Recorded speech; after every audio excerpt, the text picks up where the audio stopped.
How you doing? This week you've asked us to go over the negative and positive argument for moral subjectivism. I think I'm saying that right.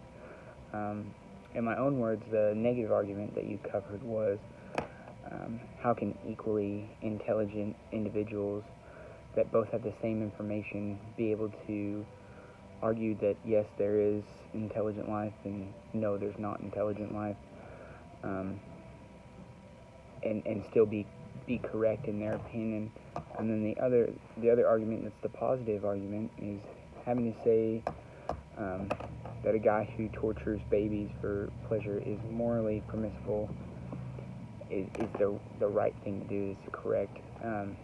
First of all, with the intelligence, with the alien intelligence, the negative argument, I would say that both of these people went through different experiences, and through those experiences, how they processed the information that they were given in their schooling and their research was determining on them believing that there is aliens and what they thought. In the positive argument, having to say that the individual would torture babies is for morally permissible is correct. I would say that if you are being morally subjective, you have to agree with them no matter what, like you explained in the video.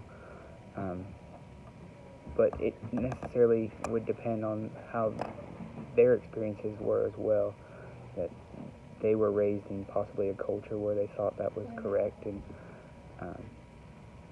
it really probably wasn't.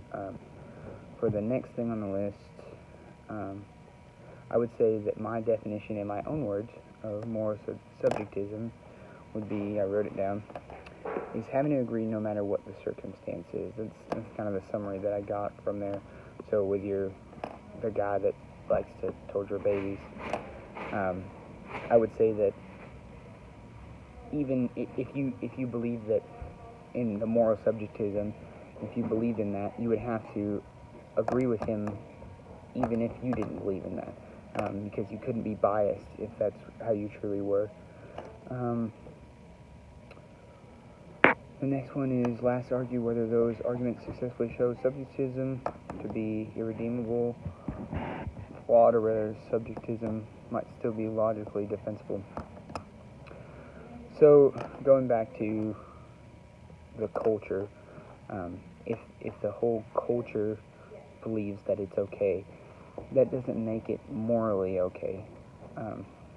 Just because you were raised that way doesn't mean that that's the correct thing. I mean, people were raised in combines where the dads had several wives, and they take that to believe that was okay, that was morally acceptable. But in the ethical world, in the morality standpoint, that isn't okay. We know that to be unethical and not follow the guidelines that we as people in the United States follow.